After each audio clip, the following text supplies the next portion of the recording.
fellow travelers in public speaking. Welcome to today's mini lecture.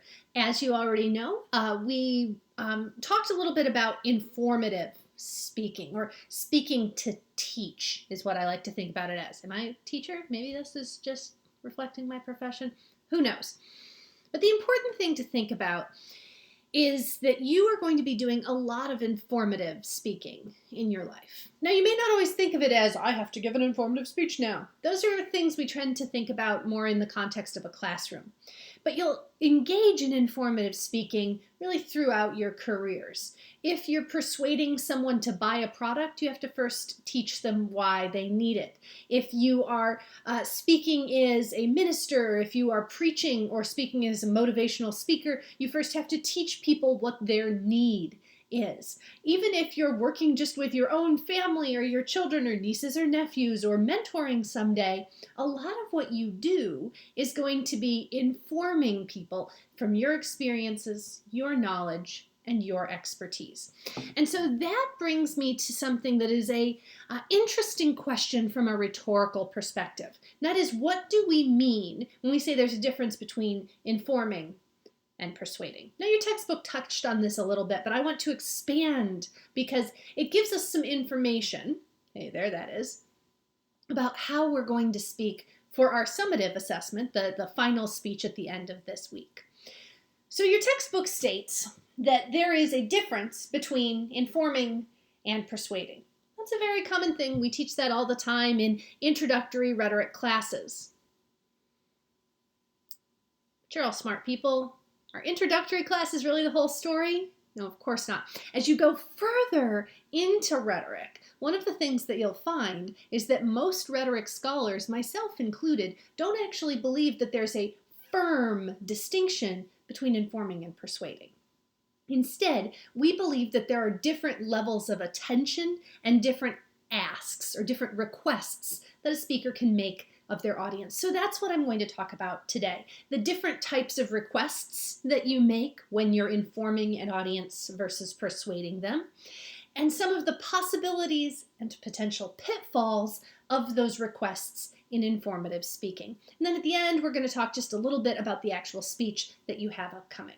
So let's dive into the rhetorical theory just a little bit. Kenneth Burke says that we are humans motivated by symbols, right? That we are motivated by our language. These words that I'm using, they are symbolic representations of ideas. They're not the ideas themselves.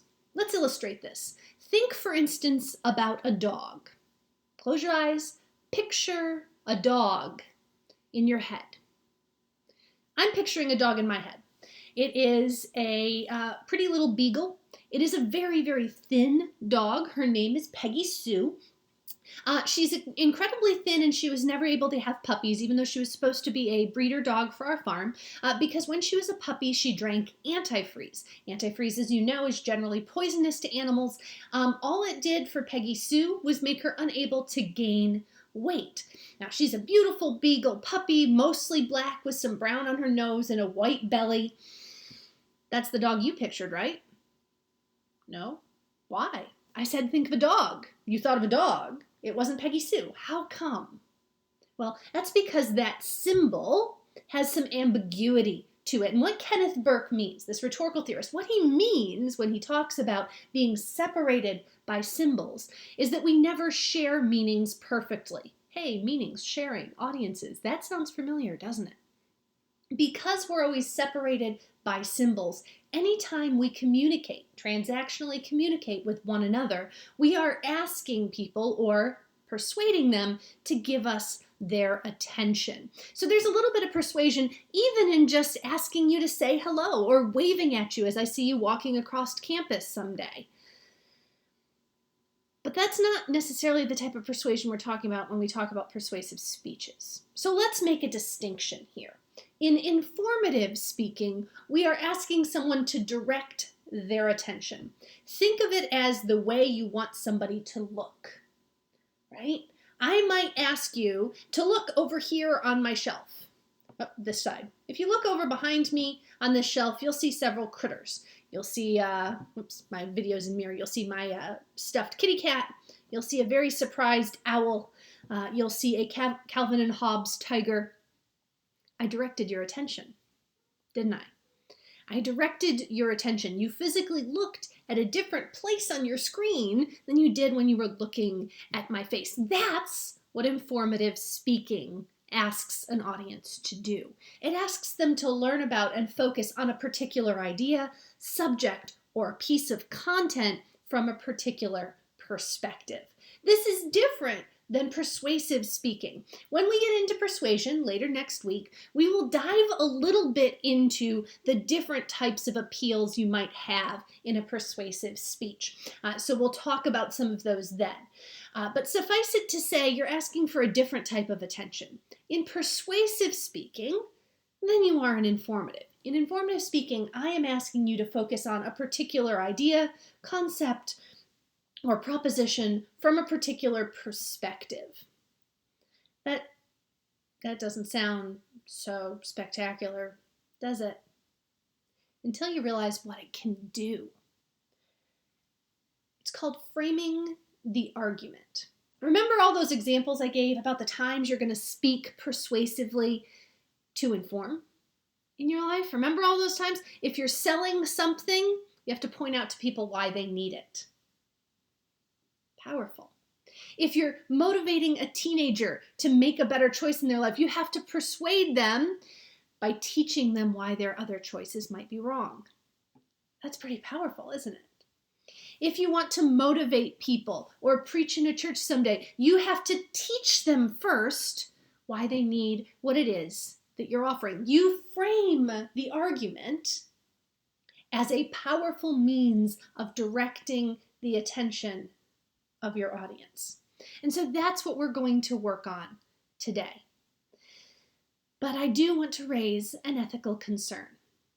That is a powerful thing to be able to do. And remember all those ethical questions that we've talked about this semester. How do you frame an argument honestly, with fairness, with respect, when you have a particular perspective? So one of the things that we have to think about is what the other perspectives are. I am obviously here to teach you that public speaking is important and it's a skill you should learn. But what if I pushed that a little bit further? What if I tried to say that this should be your most important class, that this should be the class you take most seriously, that during a semester you should focus on my class instead of the other classes that you might be taking? You've had teachers do that, right? What kind of ethical choice am I making there? As framing the subject, I have a lot of power. In my position, I can actually back that power up with institutional power. And so there is always a potential pitfall with informative speaking. And that is showing only one perspective because you know only one perspective. Now, I am not going to come up and tell you all the reasons public speaking is a dumb thing to study, because I don't believe that. I don't believe that to be true. But I do need to understand that you may need a different type of public speaking skills to be a minister than you would need to be a salesman, than you would need to be a politician, than you would need to be a teacher. And if I frame public speaking skills only to get my students to be great motivational speakers someday, I am excluding a huge amount of skill and therefore a huge amount of people. And that's an ethical problem. And so as we move forward into these speaking assignments, talking about informative speaking this week, one of the things that I'm going to ask you to do is think ethically about perspectives. So you need to understand what your perspective is on a topic, but I also challenge you to know why that's the perspective that you bring, because what you're doing is powerful, right? You have the ability to frame the way many in your audience will look at a particular topic. You can get people to look at the yellow owl in the corner instead of focusing on the central subject. And so that's one of the things we're going to work on. What perspective are you teaching from? Where do you stand and where are you directing the audience's attention? And what ethical concerns does that raise? You're going to be doing some very interesting work today, listening to one of my very favorite TED Talks in your learning communities, and then practicing some really fun speech activities with Go React. So I'm going to encourage you to make sure you're thinking about those with ethical considerations, to make sure you're thinking about the framing of these informative speeches and about the power that framing offers.